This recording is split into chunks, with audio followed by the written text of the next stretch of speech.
Assalamu alaikum dear students, how are you? I am your physics teacher Tariq Sikandar. Students, हमने first year physics 2025 का chapter number 2 force and motion start किया हुआ था। Last time हमने इस chapter का lecture number 5 equations of motions को study किया। आज हमने इससे next lecture lecture number 6 projectile motion को स्टडी करना है। और आज का लेक्चर बोर्ड के पॉइंट ऑफ व्यू से in the form of long बहुत इंपॉर्टेंट है। तो आज के लेक्चर में आपको खास तवज्जो देनी पड़ेगी। आज के लेक्चर को मैं दो पार्ट्स में डिवाइड करने वाला हूँ। पहला है पार्ट ए जो आज स्टडी करेंगे, और नेक्स्ट है पार्ट बी जो इसके बाद नेक्स्ट लेक्चर लेक्चर नंबर 7 में स्टडी किया जाएगा। तो आइए स्टडी करते हैं what is projectile motion. Students, projectile motion होती क्या है, यहाँ पे मैंने इसकी डेफिनेशन लिखी है। Two dimensional motion under constant acceleration due to gravity. इस डेफिनेशन को समझने के लिए आपको इन डायग्राम्स को समझना होगा। उसके बाद हम डिफरेंट कैलकुलेशंस देखेंगे डिफरेंट पॉइंट्स पर। उसके लिए भी आपको इस डायग्राम की जो है वो अंडरस्टैंडिंग होनी चाहिए। तो क्यों ना हम पहले डायग्राम को अंडरस्टैंड कर लेते हैं। स्टूडेंट्स, यहाँ पर दो डायग्राम्स हैं, एक ये वाली है, दूसरी ये वाली है। इन दोनों में क्या फर्क है? स्टूडेंट्स, पहले मैं ये बता दूं, ये दोनों ही प्रोजेक्टाइल मोशन है। ठीक है, अब प्रोजेक्टाइल मोशन समझते हैं।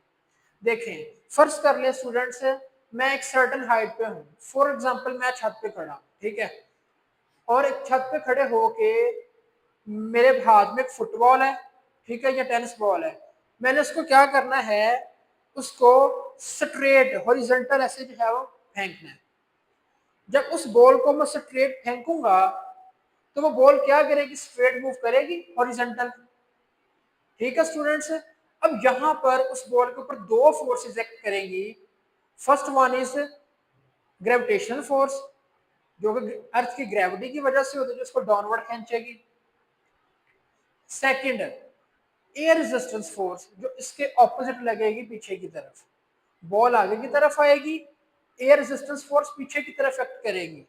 बिल्कुल ऐसे स्टूडेंट्स, जब हम बाइक पे जा रहे होते हैं तो हमारी चेस्ट के ऊपर एयर रेजिस्टेंस जो है वो अप्लाई हो रही होती है बैकवर्ड डायरेक्शन में, जिसकी वजह से हमारी जो वेलोसिटी है बॉडी की, ठीक है, बाइक की कह लें, या हमारी जो मूवमेंट है, ठीक है, उसमें जो है वो कमी आ रही होती है। वो कमी क्यों आती है? एयर रेजिस्टेंस की वजह से। एयर हमें पीछे की तरफ धकेल रही होती है।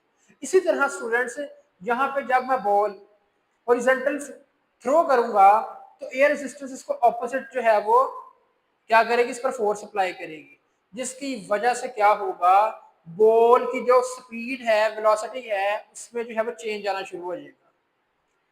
ठीक है स्टूडेंट्स, जब वेलोसिटी में चेंज आएगा तो क्या इफेक्ट पड़ता है वो देखते हैं।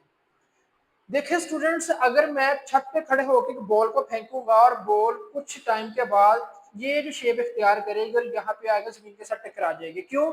डाउनवर्ड इसको ग्रेविटी भी खींच रही है, ये सीधा जाना चाह रही है बॉल ड्यू टू इनर्शिया।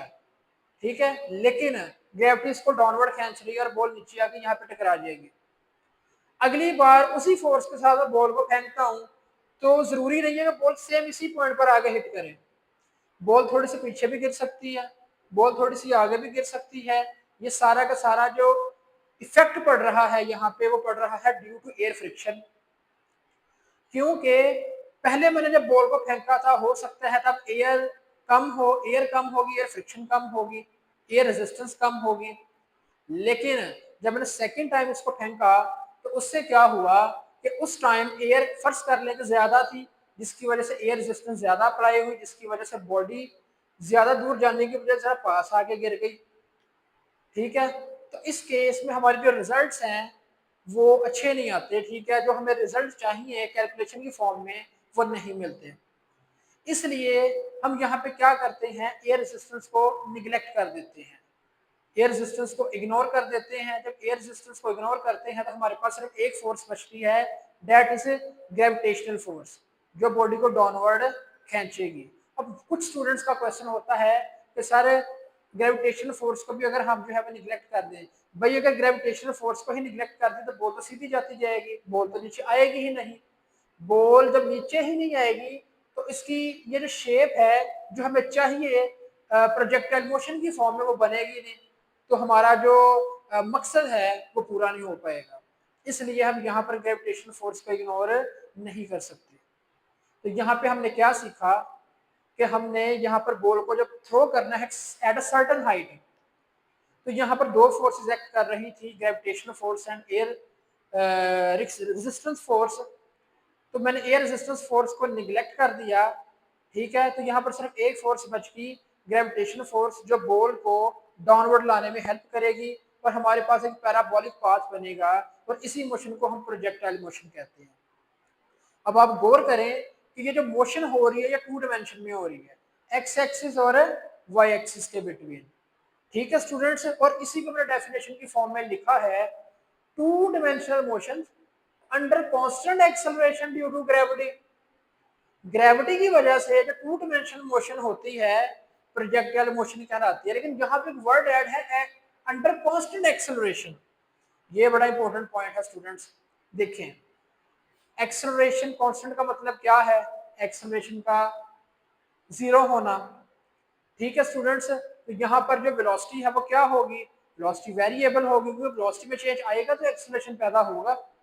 अब यहाँ पर वेलोसिटी में कैसे चेंज आ रहा है भाई? वेलोसिटी की जब कह लें कि मैग्नीट्यूड में चेंज आएगा तो हम कहेंगे ये वेरिएबल है, तो एक्सेलरेशन पैदा हो रहा है। या बॉडी मूव कर रही है, बॉडी जो है वो अपनी डायरेक्शन चेंज कर ले, तो डायरेक्शन चेंज करने की वजह से भी वेलोसिटी वेरिएबल हो जाती है, जिसकी वजह से एक्सेलरेशन पैदा होता है। तो यहाँ पर ये वेलोसिटी की डायरेक्शन किस तरफ है? हॉरिजॉन्टल, लेकिन ड्यू टू ग्रेविटी वेलोसिटी की डायरेक्शन किस तरफ हो रही है?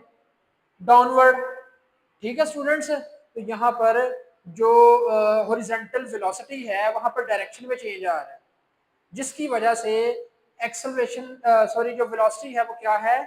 वेरिएबल है। वेलोसिटी वेरिएबल है और एक्सेलरेशन क्या होगा? कांस्टेंट होगा, ठीक है स्टूडेंट्स। अब स्टूडेंट्स नेक्स्ट है ट्राजेक्ट्री। ट्राजेक्ट्री क्या होती है स्टूडेंट्स? यहां से लेके ए पॉइंट से लेके ये देखिए ये सारा बी पॉइंट है, बी पॉइंट तक ये जो रास्ता कवर किया है, जो पाथ फॉलो किया है प्रोजेक्टेड बॉडी ने, जो मैंने बॉल फेंकी है, जो प्रोजेक्ट की है बॉडी, उसने जो रास्ता कवर किया है, फॉलो किया है, वो पाथ जो है वो ट्राजेक्ट्री कहलाता है। Path followed by the projectile, जो प्रोजेक्टेड बॉडी रास्ता फॉलो करती है वो क्या कहलाता है जी? ट्राजेक्ट्री कहलाती है। ये शॉर्ट क्वेश्चन आता है बोर्ड में। नेक्स्ट स्टूडेंट से साथ में मैंने ना एक बड़ा ही इंपॉर्टेंट पॉइंट लिखा है, अगर एक्सेलरेशन जो जब बॉडी जो है वो अपवर्ड जाएगी, ठीक है, फर्ज कर लें मैंने इस बॉडी को देखें, इस बॉडी को यूं करके ऊपर को फेंक रहे हैं, ठीक है। पहले तो यहाँ हॉरिजॉन्टल की बात हो रही थी ना, अगर अब इस केस में देखें, इस केस में हम किसी सर्टेन हाइट पे नहीं खड़े, छत पे नहीं खड़े, हम किसी ग्राउंड फ्लोर पे खड़े हैं। तो ग्राउंड फ्लोर पर आप फुटबॉल को रख के उसको किक मारेंगे तो सर्टेन एंगल पे किक मारेंगे, ठीक है स्टूडेंट्स। तो यहाँ पर बॉडी किस तरफ जा रही है? ऊपर, जब ग्रेविटी इसको किस तरफ खींच रही है? नीचे की तरफ। तो बॉल जैसे जैसे ऊपर जाती जाएगी, बॉल की जो वर्ड, यहाँ पर दो कंपोनेंट बनेंगे, ठीक है। यहाँ पर देखिए बॉल की जो डायरेक्शन है वो ना एक्स के लॉन्ग है ना वाई के लॉन्ग है, बल्कि इन दोनों के बिटवीन है। ये कुछ ना कुछ एंगल बना रही है, ठीक है, थीटा जिसको हम बोलेंगे, कुछ ना कुछ क्या बना रही है? एंगल बना रही है, जिसको हम क्या बोल रहे हैं? थीटा। तो स्टूडेंट्स यहाँ पर जब ये जो वेक्टर बना है, जो बॉल्स की डायरेक्शन है एक्स और वाई के बिटवीन, तो हम क्या करते हैं? इसको कंपोनेंट में रिजॉल्व कर लेते हैं। आपने फर्स्ट ईयर में जो है वो जो इससे पिछला जो लेक्चर था, ठीक है, सेकंड चैप्टर जो हम पढ़ रहे हैं, उसमें मैंने आपको सिखाया था कि इस वेक्टर के मैं दो कंपोनेंट ड्रा करूंगा परपेंडिकुलर ड्रा करके, एक इसका एक्स कंपोनेंट बनेगा, एक वाई कंपोनेंट बनेगा। एक्स कंपोनेंट को हम वी आई एक्स या वी आई कॉस थीटा लिख सकते हैं, वाई कंपोनेंट को हम वी आई वाई या वी आई साइन थीटा लिख सकते हैं। ये कॉस थीटा एक्स के लॉन्ग क्यों आना है, साइन थीटा वाई के लॉन्ग क्यों आना है, ये स्टूडेंट्स मैंने आपको सेकंड लेक्चर में सिखाया था। आप मेरा वो लेक्चर जो है वो देखिएगा तो आपको अंडरस्टैंड हो जाएगा, अगर आपने नहीं देखा लेक्चर। तो स्टूडेंट्स यहाँ पर जब बॉल ऊपर जाएगी अगेंस्ट द ग्रेविटी, तो इसका जो जो हमारे पास हॉरिजॉन्टल कंपोनेंट है, ठीक है, उसमें कोई चेंज नहीं आएगा। इसमें क्यों चेंज नहीं आएगा? क्योंकि अब देखिए ना, जितने भी हॉरिजॉन्टल कंपोनेंट्स हैं उसके अगेंस्ट जो एयर फ्रिक्शन थी उसने तो मैग्नीट्यूड में चेंज लेके आना था। जब एयर रेजिस्टेंस को इग्नोर कर दिया है, बॉल का जो हॉरिजॉन्टल एक्सिस है, हॉरिजॉन्टल कंपोनेंट है, जब उसके अगेंस्ट लगने वाली फोर्स ही खत्म हो गई है तो उसके मैग्नीट्यूड में कहीं भी चेंज नहीं आएगा। तो हॉरिजॉन्टल जितने भी कंपोनेंट्स हैं, एक्स कंपोनेंट्स हैं, वो सेम है। लेकिन चेंज कहां पे आएगा? वाई कंपोनेंट में आएगा। ऊपर जाते हुए मैग्नीट्यूड था ज्यादा, वाई कंपोनेंट का मैग्नीट्यूड क्या था? ज्यादा। जब ये बॉल सर्टेन हाइट पे गई तो इसका मैग्नीट्यूड हो गया कम। वर्टिकल मैग्नीट्यूड जो है, वर्टिकल कंपोनेंट का मैग्नीट्यूड, क्यों? क्योंकि ये अगेंस्ट द ग्रेविटी जा रही है। यहाँ पे आके जो वर्टिकल कंपोनेंट है वो बिल्कुल जीरो हो गया, इसलिए मैंने यहाँ पे लिखा है इनिशियल कंपोनेंट का जो वर्टिकल कंपोनेंट है एट मैक्सिमम हाइट वो क्या है? जीरो। ये बड़ा इंपॉर्टेंट पॉइंट है स्टूडेंट्स, ये एमसीक्यूज में भी आ जाता होता है, ये आपने याद रखना है। अच्छा जी, अब स्टूडेंट्स अब नोट करें कि हर पॉइंट पर जो हॉरिजॉन्टल कंपोनेंट है वो सेम है, क्योंकि हमने यहाँ पे एयर फ्रिक्शन को निगलेक्ट किया हुआ, ये आप जेल में बिठा लें। अब जैसे ही बॉल यहाँ पे एक लम्हे के लिए रुकेगी, वर्टिकल कंपोनेंट जीरो हो जाएगा ड्यू टू ग्रेविटी। अब बॉल यहाँ क्या करेगी? नीचे को आने की कोशिश करेगी और ग्रेविटी इसको डाउनवर्ड खींचेगी। सेम एंगल पे ये वापस आ रही है, देखें जैसे ये गई है सेम उसी रास्ते को अख्तियार करते हुए, उसी ट्रेजेक्टरी को अख्तियार करते हुए नीचे आ रही है। ठीक है, यहां पर इसका देखें जो वर्टिकल कंपोनेंट डाउनवर्ड वो कम था, लेकिन जैसे ही नीचे आया इसका वर्टिकल कंपोनेंट जो है वो बढ़ गया, मैग्नीट्यूड बढ़ गया। क्यों? क्योंकि जब ये नीचे से ऊपर जा रही थी बॉडी, इसका वर्टिकल कंपोनेंट का मैग्नीट्यूड कम हो रहा था क्योंकि ये ग्रेविटी के अगेंस्ट जा रही थी। लेकिन जब ये नीचे आएगी तो ये ग्रेविटी के अलोंग आएगी, ग्रेविटी के डायरेक्शन में डाउनवर्ड, बॉडी के मूव करने की डायरेक्शन पर डाउनवर्ड। तो हम क्या होगा, बॉडी का नीचे जाते हुए मैग्नीट्यूड बढ़ जाएगा, ऊपर जाते हुए बॉडी स्लो होती जाएगी, नीचे आते हुए बॉडी की स्पीड बढ़ जाएगी, क्योंकि ये लॉन्ग द ग्रेविटी नीचे को आ रही है। ठीक है, तो इसका मतलब हमने यहाँ पे ये सीखा कि जब बॉल ऊपर को जाती है तो उसका जो वर्टिकल कंपोनेंट है वो कम होता जाता है, मैग्नीट्यूड डिक्रीज होता है, लेकिन नीचे आते हुए वर्टिकल कंपोनेंट बढ़ता जाता है। ठीक है, ऊपर जाते हुए एक्सेलरेशन जो है वो माइनस जी के इक्वल होगी क्योंकि अगेंस्ट द ग्रेविटी जाएगी बॉडी, और नीचे आते हुए एक्सेलरेशन जो है ये देखें वो पॉजिटिव जी के इक्वल होगी क्योंकि ये बॉडी की जो एक्सेलरेशन है ड्यू टू ग्रेविटी वो डाउनवर्ड होगी। ओके स्टूडेंट्स, तो ये पॉइंट आपने याद रखना है। नेक्स्ट है इसकी examples. A football kick by a player या a ball thrown by a cricketer. अभी मैंने आपको बताया कि जब फुटबॉल को किक करेंगे सर्टेन एंगल पे तो उसकी जो डायरेक्शन होगी वो एक्स और वाई के दरमियान होगी, तो हम उसको कंपोनेंट में रिजॉल्व करेंगे, दो कंपोनेंट बनेंगे एक्स और वाई। ठीक है, और एक्स कंपोनेंट में कोई चेंज नहीं आएगा। क्यों नहीं आएगा? क्योंकि हमने इसके अगेंस्ट जो एयर रेजिस्टेंस इसको नेग्लेक्ट कर दिया है। चेंज किस में आएगा? वर्टिकल कंपोनेंट में आएगा। ऊपर जाते हुए मैग्नीट्यूड कम due to against the air friction, sorry gravitational force, और नीचे आते हुए जो मैग्नीट्यूड है वर्टिकल वो सॉरी इंक्रीज होगा, बढ़ेगा, क्योंकि ये ग्रेविटी के लॉन्ग आएगा नीचे को। ठीक है स्टूडेंट्स, ये आपने जेहन में बिठा लेना है। नेक्स्ट है जी explanation. Consider a ball is thrown horizontally from a certain height and travel forward direction as well as falls downward until it strikes something. वही बात आ गई जो मैंने अभी आपको बताई है। ठीक है, उसको थ्योरी फॉर्म में लिखा हुआ है मैंने। Next students, motion along x axis.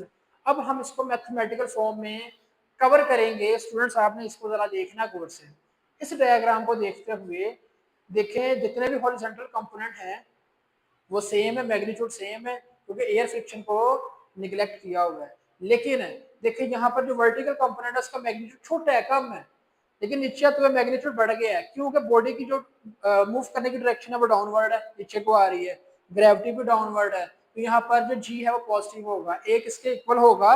यहाँ लिख देता हूँ, जो ए होगा वर्टिकल के लिए ए वाई वो पॉजिटिव जी के इक्वल होगा। ठीक है स्टूडेंट्स, यहाँ पे जो मैंने आपको बताया था डाउनवर्ड के लिए। अच्छा जी, ignore air friction, there is no horizontal force act on it, so horizontal velocity remains unchanged। Air friction को हमने इग्नोर किया हॉरिजॉन्टल के लिए, और हमारे पास जो हॉरिजॉन्टल फोर्स लग रही थी एयर की वो भी जीरो हो गई। अगर वो जीरो हो गई तो हमारे पास हॉरिजॉन्टल जो वेलोसिटी है वो भी हमारे पास चेंज नहीं होगी। ठीक है स्टूडेंट्स, अगर वेलोसिटी चेंज नहीं होगी तो हमारे पास हॉरिजॉन्टल के लॉन्ग एक्सेलरेशन क्या होगा? जीरो होगा। हॉरिजॉन्टल के लॉन्ग जब वेलोसिटी ही चेंज नहीं हुई, जब वेलोसिटी ही चेंज नहीं हुई तो एक्सीलरेशन जीरो होगा, इसलिए ए एक्स को जीरो के इक्वल लिखा होगा, ये याद रख लीजिएगा। अच्छा जी, अब हॉरिजॉन्टल के लॉन्ग एफ एक्स जो फोर्स है वो क्या है, zero. According to Newton second law, f is equal to m में अगर एक्स है तो ए के साथ एक्स लगेगा, फोर्स जीरो है, एम दूसरी तरफ जाके डिवाइड करते तो ए एक्स क्या हो गया, जीरो। अब मैंने मैथमेटिकली इसको प्रूव कर दिया है, जो कि यहाँ पे मैंने आपको भी बताया है। अब स्टूडेंट्स नेक्स्ट मैंने ये जो है वो सेकंड इक्वेशन ऑफ मोशन लगाई है, आप इसको जो है वो फर्स्ट इक्वेशन ऑफ मोशन के साथ भी जो है सॉरी डिस्प्लेसमेंट के दो फार्मूलाज हैं, एक हमारे पास सेकंड इक्वेशन ऑफ मोशन है, दूसरा फार्मूला स्टूडेंट्स हमारे पास है s is equal to v t. ठीक है, यहाँ पर डिस्प्लेसमेंट के दो फार्मूलाज हैं, एक हमारे पास सेकंड इक्वेशन फॉर्म की फॉर्म में है, और दूसरा हमारे पास स्पीड का जो formula s is equal to v t है इसकी फॉर्म में है। अब दोनों में से एक अप्लाई करके यहाँ पर जो है वो डिस्प्लेसमेंट फाइंड कर सकते हैं अलोंग द एक्स एक्सिस। तो मैंने यहाँ पर सेकंड इक्वेशन ऑफ मोशन लगाई है। अगर आपने हॉरिजॉन्टल के लिए बात करनी है, ठीक है, यहाँ पर डिस्प्लेसमेंट फाइंड करने लगे हैं हॉरिजॉन्टल के लिए, तो हॉरिजॉन्टल के लिए जो डिस्प्लेसमेंट होगा उसको मैं लिख सकता हूँ एक्स। अगर इसको एक्स लिख सकता हूँ तो वी आई के साथ लिख सकता हूँ एक्स टाइम वैसे के वैसे प्लस 1/2 ए के साथ लिख सकता हूँ एक्स टाइम कांस्टेंट है वैसे का वैसे। ठीक है, हमें पता है हॉरिजॉन्टल के लिए एक्सीलरेशन क्या है, जीरो, तो यहाँ पर ए एक्स क्या होगा, जीरो, सारा फैक्टर क्या हो जाएगा, ये वाला जीरो, तो एक्स इक्वल आ जाएगा v i x into t के। ठीक है स्टूडेंट्स, तो ये मेरे पास डिस्प्लेसमेंट का फार्मूला आ गया है लॉन्ग एक्स एक्सिस या हॉरिजॉन्टल डायरेक्शन। अब हम बात करते हैं motion along y axis. X axis के लिए हमने एक चीज देख ली है, डिस्प्लेसमेंट फाइंड कर ली है। अब हमने डिस्प्लेसमेंट देखना है वाई एक्सिस के लिए। ठीक है, तो यहाँ पे ball will accelerate downward under force of gravity and hence a equals to g, the initial velocity is zero. अब स्टूडेंट्स एक चीज यहाँ पर बड़ी इंपॉर्टेंट लिखी हुई है कि जो इनिशियल वेलोसिटी है वर्टिकल के लिए वो क्या होती है, जीरो होती है, क्योंकि जो वर्टिकल कंपोनेंट है ऊपर जाते हुए नीचे जाते हुए वेरिएबल है। ठीक है, वो क्या है, वेरिएबल है, ऊपर जाते हुए मैग्नीट्यूड कम होता जाएगा, नीचे आते हुए वर्टिकल मैग्नीट्यूड बढ़ता जाएगा। ओके स्टूडेंट्स, तो यहाँ पे इनिशियल जो हमारे पास वेलोसिटी जीरो। अब हमने सेकंड इक्वेशन यहाँ पर अगेन यूज की है क्योंकि हम डिस्प्लेसमेंट फाइंड करना चाह रहे हैं। डिस्प्लेसमेंट के दो फार्मूलाज थे, एक s is equal to v t, एक सेकंड इक्वेशन ऑफ मोशन। तो मैं ये इसलिए नहीं लगाया, कुछ बच्चे कंफ्यूज हो जाते हैं, कभी ये इक्वेशन आ जाती है कभी वो इक्वेशन आ जाती है। ठीक है, तो सेकंड इक्वेशन वहां पे अप्लाई की थी, सेकंड इक्वेशन यहाँ पे अप्लाई करने लगा हूँ to find the displacement. S is equal to v i t plus 1/8 square. चूंकि स्टूडेंट्स वर्टिकल के लिए बात करने लगे हैं, डिस्प्लेसमेंट को लिख सकता हूँ बाय वी आई के साथ लिख सकता हूँ v i by time constant है टी प्लस 1/2 ए के साथ लिख सकता हूँ ए बाय साठ टी स्क्वायर। ठीक है स्टूडेंट्स, अच्छा जी, अब स्टूडेंट्स मुझे ये बताएं, हमने अभी बात की है कि वर्टिकल के लिए जो इनिशियल वेलोसिटी है वो क्या है, जीरो है। तो हम वी आई वाई की जगह क्या पुट करेंगे, जीरो, तो ये सारा फैक्टर हो जाएगा जीरो, तो वाई इक्वल आ जाएगा 1/2 ए बाई टी स्क्वायर के। लेकिन मैंने आपको बताया हुआ है कि जो एक्सेलरेशन होता है ड्यू टू ग्रेविटी वो एक इसके इक्वल होता है ग्रेविटेशनल एक्सेलरेशन के, ए इक्वल्स टू जी के। ठीक है, लेकिन यहाँ पे प्लस जी आना है या माइनस जी आना है, ये देखते हैं। एक ए वाई डाउनवर्ड मोशन के लिए देखें, डाउनवर्ड मोशन के लिए जी पॉजिटिव होगा और अपवर्ड मोशन के लिए जी क्या होगा, नेगेटिव होगा, ए वाई की जगह पे पुट किया है।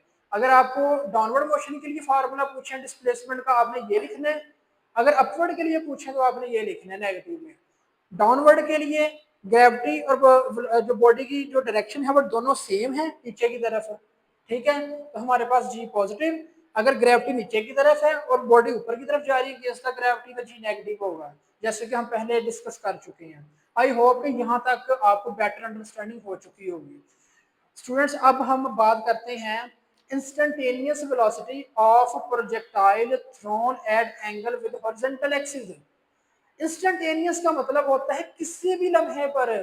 ठीक है स्टूडेंट्स, किसी भी लम्हे पर वेलोसिटी किसकी फाइंड करनी है, प्रोजेक्टाइल बॉडी की, जिसको हमने थ्रो किया है सर्टेन एंगल पे विद हॉरिजॉन्टल एक्सिस। इसका मतलब हमने एक बॉडी को सर्टेन एंगल पे एक्स और वाई के दरमियान थ्रो करना है, उसने एक्स एक्सिस के साथ कुछ एंगल बनाना है, जब एंगल बनेगा तो इसको कंपोनेंट में रिजॉल्व करेंगे, एक्स कंपोनेंट वाई कंपोनेंट में।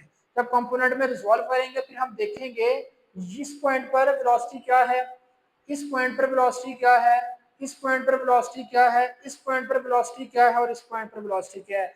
मतलब पूरे जो ट्रैजेक्टरी है जहां पर किसी भी पॉइंट पर अगर हमने वेलोसिटी फाइंड करनी है उसको बोलते हैं इंस्टेंटेनियस वेलोसिटी। ठीक है, और हम उसके लिए हॉरिजॉन्टल की भी बात करेंगे और वर्टिकल के लिए भी बात करने वाले हैं। स्टूडेंट्स देखें जरा, components of velocity is v i. यहाँ पर जो एक्स कंपोनेंट बनेगा उसको लिख सकते हैं वी आई।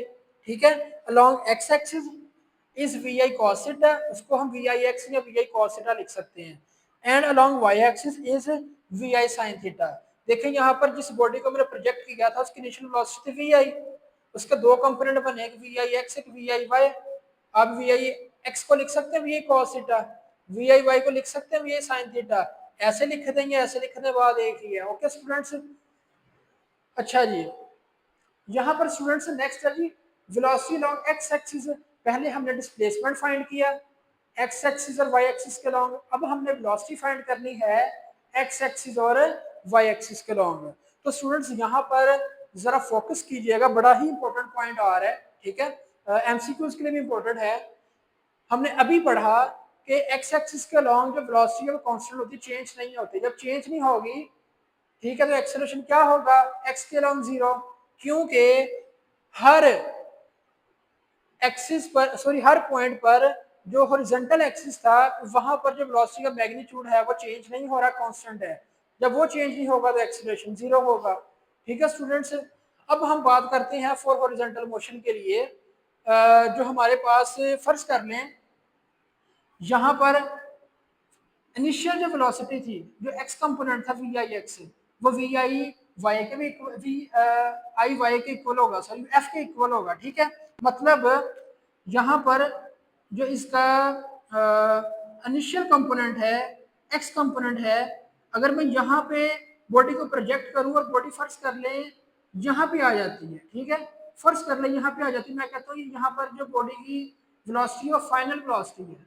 तो एक चीज नोट करें, जो इनिशियल वेलोसिटी का एक्स कंपोनेंट है और यहाँ पे जो फाइनल वेलोसिटी का एक्स कंपोनेंट होगा वो सेम नहीं होगा, क्योंकि हर पॉइंट पर जो एक्स एक्सिस के अलॉन्ग जो मैग्नीट्यूड है वेलोसिटी का, या हॉरिजॉन्टल जो एक्सिस के अलॉन्ग जो वेलोसिटी का जो मैग्नीट्यूड है वो सेम, चेंज नहीं हो रहा, तो हम कह सकते हैं कि initial velocity along x axis और final velocity along x axis आपस में क्या है, इक्वल है। जब दोनों आपस में इक्वल होंगे तो हम दोनों को बराबर रख सकते हैं v i cos theta. Again students बता रहा हूं कि अगर आप नोट करें कि यहां से बॉल को किक किया, ठीक है, तो बॉल की जो इनिशियल वेलोसिटी का एक्स कंपोनेंट था इनिशियल वेलोसिटी का, और फर्ज कर ले बॉल मूव करके यहाँ पे आ गई है, तो यहाँ पर बॉल की जो वेलोसिटी का एक्स कंपोनेंट है वो फाइनल कहलाएगा। तो initial component along x axis और हमारे पास जो फाइनल कंपोनेंट है लॉन्ग एक्स एक्सिस वो क्या होंगे, बराबर होंगे, मैग्नीट्यूड सेम होगा, इसलिए दोनों बराबर हैं और ये cos थीटा के इक्वल है। अब स्टूडेंट्स बात करते हैं वेलोसिटी लॉन्ग वाई एक्सिस की। अब स्टूडेंट्स हमें पता है कि वर्टिकल के लिए जो एक्सेलरेशन है वो ग्रेविटेशनल एक्सेलरेशन के बराबर है, मतलब जी के बराबर है, या 9 पॉइंट आप लिख सकते हैं इसको कि ये ए वाई है वो 9.8 मीटर पर सेकंड स्क्वायर के इक्वल है। ठीक है, या आप इसको ऐसे भी लिख सकते हैं। अच्छा जी, अब बात करते हैं कि जब बॉडी ऊपर जाएगी तब जी क्या इफेक्ट पड़ेगा, जब बॉडी डाउनवर्ड जाएगी तब वेलोसिटी पे क्या इफेक्ट पड़ेगा। देखिएगा यहाँ पे मैंने अपवर्ड मोशन के लिए बात करनी है, अपवर्ड के लिए आपको पता है a माइनस जी के बराबर होता है, तो फर्स्ट इक्वेशन ऑफ मोशन लगा दी v f is equal to v plus a t. तो हमने वर्टिकल के लिए बात करनी है, वी एफ वाई लिख दिया, वी आई के साथ वाई लिख दिया। ठीक है, और यहाँ पे ए है, अब यहाँ पे भी क्या लिख सकते हैं, वाई लिख सकते हैं। ठीक है, वर्टिकल के लिए। अच्छा जी, अब यहाँ पर जो v f y equals to v i y को लिख सकते हैं v s sine theta, vertical component v s sine theta के बराबर होते हैं, और ए वाई किसके बराबर है, ऊपर जाते हुए माइनस जी के, तो यहाँ पर माइनस जी आ गया, साथ आ गया टी। ले जी मैंने फाइनल वेलोसिटी फाइंड कर ली है फॉर वर्टिकल। अब मैंने बात करनी है फाइनल वेलोसिटी फाइंड करनी है वर्टिकल के लिए, लेकिन डाउनवर्ड मोशन के लिए। पहले अपवर्ड मोशन के लिए बात की, अब डाउनवर्ड मोशन के लिए बात करने लगा। सेम वही फार्मूला, देखें ये वाला सारा उठा के मैंने नीचे लिख दिया। अपवर्ड मोशन के लिए ए माइनस जी के बराबर था, डाउनवर्ड मोशन के लिए सिंपल ए किसके बराबर होगा, प्लस जी के, तो यहाँ ए की जगह प्लस जी आ जाना, बी आई वाई की जगह बी साइन थीटा आ जाता है। ले जी ये थे वेलोसिटी फाइंड करने का तरीका फॉर अपवर्ड मोशन और फॉर डाउनवर्ड मोशन। तो यहाँ पे अगर स्टूडेंट्स आपको कोई भी मसला है, ठीक है, वो आप जो है कमेंट बॉक्स में कमेंट करके पूछ सकते हैं। ये जो आज का लॉन्ग क्वेश्चन है ये बहुत ही इंपॉर्टेंट है अकॉर्डिंग द बोर्ड, ठीक है। इसका जो सेकंड पार्ट है वो भी बहुत ज्यादा इंपॉर्टेंट है। आज का जो पार्ट ए है और जो मैं नेक्स्ट लेक्चर में पढ़ाऊंगा पार्ट बी, इन दोनों में से एक लॉन्ग क्वेश्चन आ जाता है। अगर इन दोनों में से एक थ्योरेटिकल लॉन्ग नहीं आता तो इसका न्यूमेरिकल लाजमी आता है। तो इस पार्ट को आपने लाजमी डिटेल के साथ स्टडी करना है। तो आई होप कि आज के लेक्चर में आपको बेटर अंडरस्टैंडिंग हुई होगी। फिर भी कोई भी मसला है तो स्टूडेंट्स आप कमेंट बॉक्स में कमेंट करके पूछ सकते हैं। अपना बहुत सारा ख्याल रखिएगा, तब तक के लिए अल्लाह हाफिज़।